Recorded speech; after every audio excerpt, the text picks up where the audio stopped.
quraysh say nabiga u galeen maalintii maka uu nabigu joogay siday u dhibeen isagoo cabsoonayo magaalada maka ka baxay isagoo 40 dhalinyaro quraysheed oo nin walba jilib laga soo qaaday seef loo dhiibay la yiri 40 kii naasi hal mar kaliya maxamed u kulmiya reer bani haashimna quraysh oo dhala dagaalami kari maayaan inay magta qaataan bay ku qanci doonaan makriga ba nabiga loo soo maleegay ayaa nabiga jibriil u yimid ka آخر آية وجعلنا من بين أيديهم سدا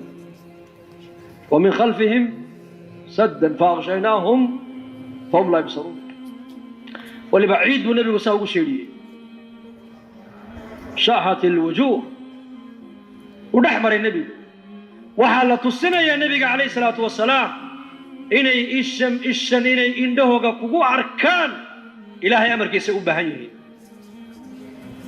نكتو إني مقشو إلهي أمر كيسي أبهان تحي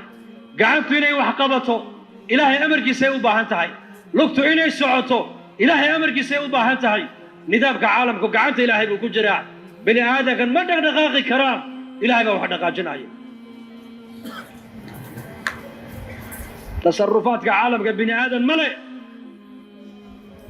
تصرفاتك عالمك إلهي مسكله ساسو النبي يقول احمري لو مشوا كبح مالنتم ما كسو قالن النبي يقول عزي وكسو قال عزي شرف يقول يسقوا كحشونا يا ربي نبي يقول لكم صداوا يقول لك شوف سقول الله أكبر الله أكبر لا إله إلا الله وحده صدق وعده ونصر عبده وعز جنده وهزم الأحزاب وحده لا إله إلا الله وحده إرينا النبي يقول سوى كوعل علينا يا وقوش إلهي أنس بينا يا وقرقارك إلهي أنس بينا يا وشرفت إلهي أنس بينا يا وعزك إلهي أنس بينا يا أي نبي يقول مقال هذا مكسور لك يا جاي قل إن الذي فرض عليك القرآن لرادك مدير با إلهي نبي يقول سوى عليه مكة سقول عزيسا والله بلن قادوا اللي يري هذا المقال هذا مكة ما أنت عبسك يا قصارين إلها قرآنك كوكوسو دجيي مالنا ديرين وكوسو علين دونا بالنبي قال له والله كوسو علين دونا تيجا مركا النبي قال حقيقة ونقط مركا أبو النبي وحشود حق عيدا باك سوق لي حق عيدا باك سوق لي حق عيدا باك سوق لي حق عيدا باك سوق لي قريش أو دوليسن أو سيد النبي قال دغمين لو وذا قرنا يو أو سيد بلال يا خباب يا أبو ذر أودي بيين لو وذا قرنا يو أي النبي قال الله يعني يكو دوليسن مركب النبي كويل محاد ما تقفل أنا إنسان بالشيء هذا يقفل أنا إنسان حيل هذا وح كافل أنا هنا تهي ولا الكيجي وناك سنة ونور دلي ولا الكيجي وناك سنة فلاني ولا ما أنت إنك أرجوسن مايو ساديلا دقتين نيلا دقم مايه سيدي نبي يوسف ولا عليه ولا دغمان إلى دغما يعني كنا ما أنت وأن عافية إلى هيدا بيجينا هذا فيه أرض أقل الذين نسك قلب الرسول كله بوارقص أي نبيكو عفسك أو غالبة دلقاتك أو غالبة نحرست أو غالبة عرضي الرحمة أو غالبة عفسك يا أو غالبة عفسك يا عدالة عفسك أو غالبة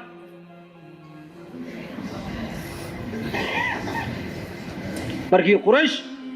magaalada maka laga soo ururiyay qalada laga soo saarayna asaar waxay lahaayeen maanta waa maalintii hilibka waa maalintii la googooynay quraysh Abbas baa maqlay markaasuu Abbas u yimid nabiga sallallahu alayhi wasallam ya rasuulallah ansaar maanta waxay leedahay ma maqlaysaa may ya rasuulallah tolkeen maanta way dhamaadeen quraysh maanta way dhamaatay quraysh dama maanta adduunka lagu maqlay maayo maxaa dhacay ansaar waxay leeyihiin maanta waa la googooynaya quraysh markaa buu nabigu ku yiri Abbas qayliyo waxa tiraahdaa maanta maalintii dadka la gowracay la qalqalay ma maanta waa maalintii xariista ku dhaguudi wama arsalnaaka illa rahmatan lil alamin naharista nabiga noo qalibahay fama ahwajana al-yawm ma anta waxanu baahana inakuna sifatu rahmina ku sifowno urmaduna harisa oon miyiga marno oon magaalooyinka tagno oon maqaaxiyaha tagno oon dadka muslimiinta aan dhex marno oon ugu yeedhno inay ilaahay u soo noqdaan oo nebigoogii moxamed calayhi salaatu wasalaam ay hadyigiisa raacaan oo nebigooga moxamed ay ku daydaan taasaan maanta u baahannahay maanta innagu ijtimaac kaalaya kulanka diineed ka soo qayb gala jamaacadda baxaya maqsuudku maaha intaa maqsuudku waxa weeyaan raxmadda ilaahay uu nebigeenna inoogu soo dhiibay sideen innakuna uga faa'iidaysannaa khalqigana raxmadda aan u gaadhsiinaa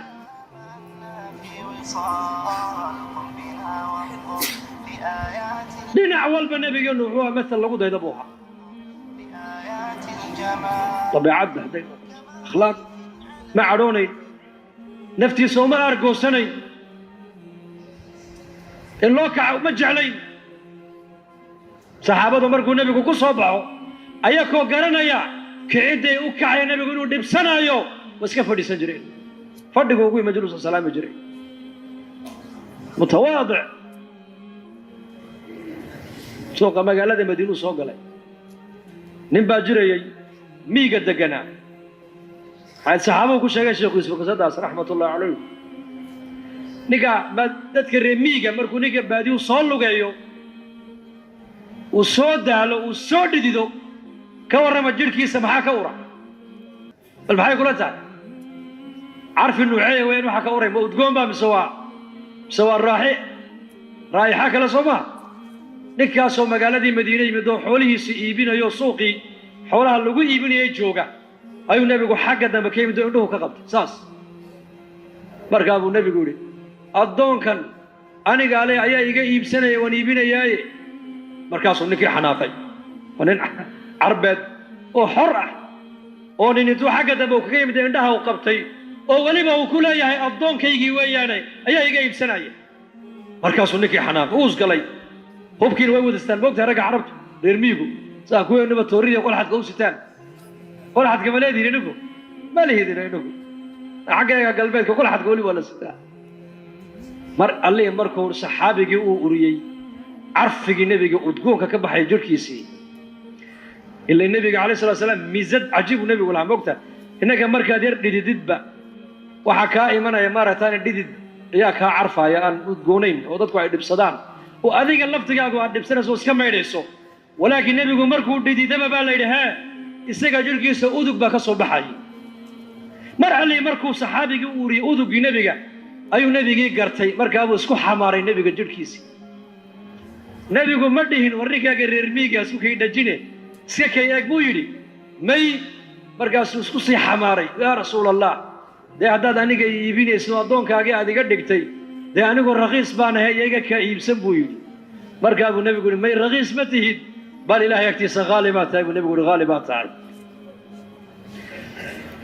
magaalada waxaa looga baahan yahay buu nebigu ninkaa u diyaarin jiray baa layidhi magaalooyinka waxaa laga qaataa timirta iyo sonkorta iyo burka iyo soo maha miyiga wixii laga helana sida subaga iyo caanaha iyo ayuu nebiga isaguna u keeni jiray baa layidhi marka uu yaqaana nebigu ninkaa suuqa madiina maalintuu ninkaa imanayo rasuulku ninkaa suuqa madiinuu ku sugi jiray baa layidhi bal maxaad u malay nebiga calayhi salatu wasalaam reer miyigii la saaxiibay reer magaalkiibaa ayuu nebigu la saaxiibay madaxda u timaada nebigu siduu u qaabilayay jariir binu cabdullaahi albajali baa nebiga u yimiday go'iisii sharafta lahaa buu nebigu dhulka u dhigay wuxuu yidhi idaa aataakum kariimu qowmin fa akrimuuh hadduu inin yimaado qoom kii ugu kariimsanaa karaamayoo soo dhoweeya buu nebigu noloshaas waa maxay waa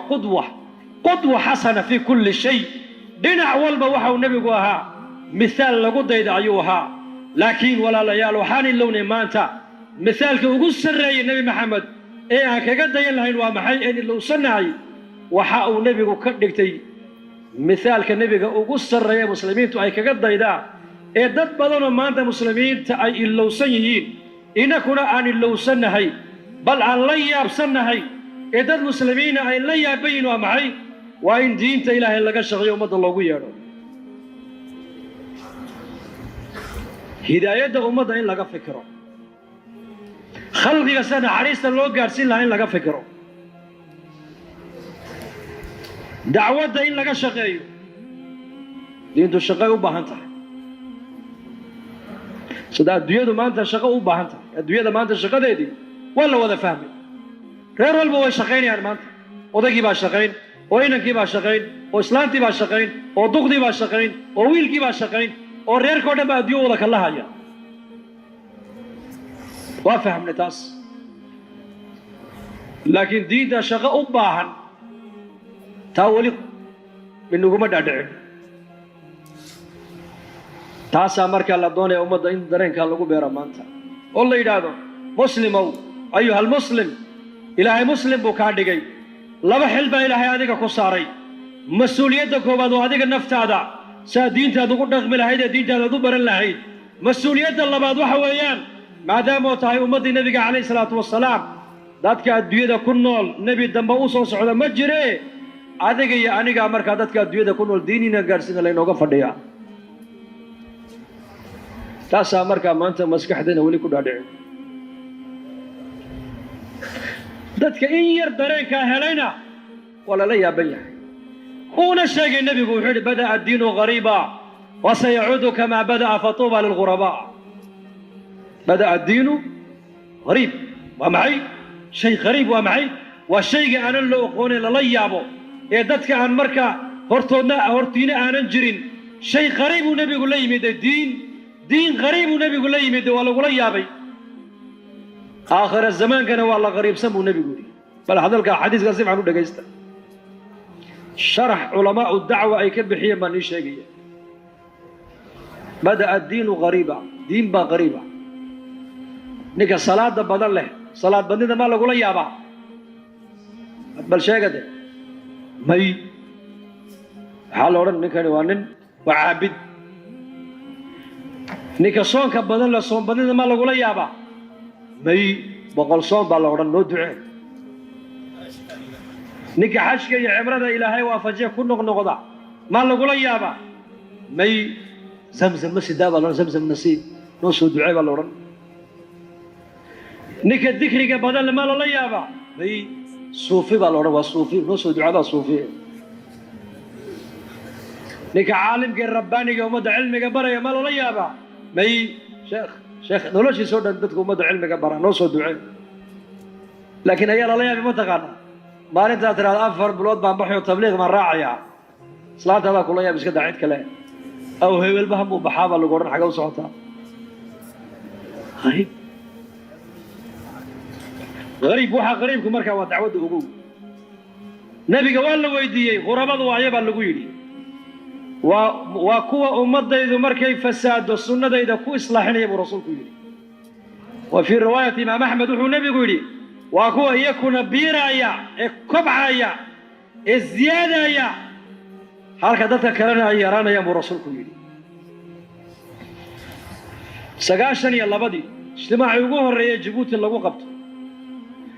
xuduurka waxaa ka soo qayb gala dad aan ku qiyaasnay 150 130 waa inteenan hal sufrada jamacadda lagu cuntaysiinaya hal sufrada nin keliya ilaa iminka uu nool yahay sheekh sacad ayaa dheriga dul fadhiyo o dheriga jamacadda u gurgurayay aniga cabdallana waa u dhigdhigaynay 8 sano maskiidka ijtimaaca lagu qabto waa markaska ugu horreeya xaaji diide shaadkaa buuxsamay dibaddii baan uga baxnay khidmaddii baan dibadda u saaray waddooyinkii dibadda way buuxsameen haddana way buuxsameen markaa dambaa la yidhi masjidkani qaadi maayo masjidka la raadsada masjid aljumca oo markaska jamaacadda hadda u ah oo markaskan alhidaaya wax yar ka yar ayaa ilaahay nasiyo halkaaba ijtimaaci laga bilaabay 98 baa lagu qabtay ijtimaaci ugu horreeyey 98 10,000 12,000 15,000 20,000 markuu gaadhay ayaa magaaladiis xidhay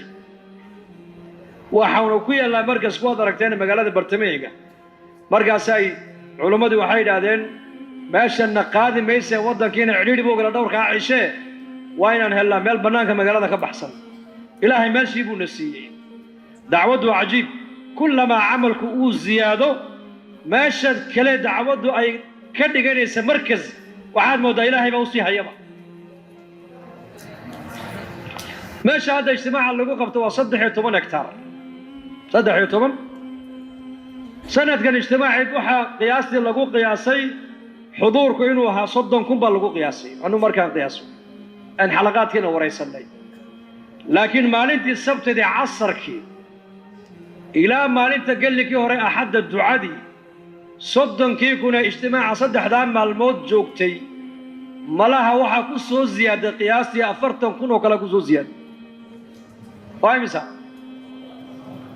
kaana magaaladii Djibouti soo dhaqan niman odayaaloo dacwadana jecel oo madaxda oo dacwadana jecel nin kamida markaas meel sare ay fadhiyeen ayuu eegay mujtamacii takala daroon waxaana taraan diyaaradda daroon iska leeyahay ayay aad inta loogu sawiray idaacadda iyo televisionka laga waday ijtimaaci wuxuu noqday waxa la joojin karayno dushaaba laga sawiro waa la tuuray waxay yiraahdeen meeshan kal dambe culimada u sheega qaadi mayse ijtimaaca qorshe ka duwan ha lagu qabto sikala hala sameeyo ama meel kale la raadsado waxaan xasuustay markaa xadiiskaas uu nabigu yidhaahee quramada markii nabiga la weydiiyey ayakuna way biirayaan oo way tarmayaan halka dadka kalena ay yaraanayaan inagana reer muqdisho waxaan ilaahay markaaskan alhidaaya ijtimaaca waa ku qasbaysaan sheekh Ismaaciil baa galabta la caafimaadka Allah u ziyaadeen min dhahada war way qasbayaan u sheeg buu in ijtimaaca kal dambe meel ijtimaaca meedaan ay ku qabtaan insha Allah dhahada ilaahay amalka ay dhisay soo inaanu ma hadana ma dhamaan dhageysana oo dhageysta diineed baan noqonaa mise shaqaale diineed ayaa la shaqaale diineed baan niyoonaya ay duceeyaan insha Allah dhahada nolosheena inaku malihin cimrigeena inaku malihin waxaanaysan inaku malihin ayaa iska leh إن الله اشترى من المؤمنين أنفسهم وأموالهم بأن لهم الجنة وكاس مال كاغا نفت هذا ذو مليه والله هرا لقاقي يبسدي محاذا لقو بدلي جنة مركز سي نفتينا يمال كينا أن أبحين كرنا دمان تودع علماء دوليين بل إلهي درتي أفر بلوضو بحر سلا مال كينا نفت لو استعماله دينت إلهي دعوة الله استعماله تباركيغا سو قادو إن شاء الله هذا إي رعد سبا نغا دلبن سدا aadu dhageysateen inuu qof walba halka uu fadhiyo ilaa laga ducaynayo ayaa u diyaar way ballan qaadeen Soomaa hada ilaa aan ducaynayo qofna inuu kixiso diyaar uma nihin hada waa dhageysa sheekhuwa sheekh Yuusuf haye waqti weysada iyo salaada u diyaar garowgeyga waqti baan haysanaa kicina ninka ducada qaadanayo ha kicin fadhi bushaaro haddii safar loo geli jiray barashada qur-aanka hadda waxaad ku baranaysaa qur-aanka iyo culumta shareecada adiga oo jooga gurigaaga iyo goobtaada shaqo dugsiga online-ka ah ee barashada qur-aanka kariimka iyo shareecada islaamka duruusta uu sida taxanaha u dhigo waxaa ka mid ah barashada qur-aanka kariimka ah iyo higaada culumta shareecada islaamka tarbiyada awlaada iyo luqadda carabiga haddaba isqoristu waa ay socotaa hadan hore ogaad wixii faahfaahin kala xiriir nambarada shaashada kaaga muuqda hamoodaan dugsiga online-ka ee barashada qur-aanka kariimka iyo culumta shareecada ee Daarul Hijra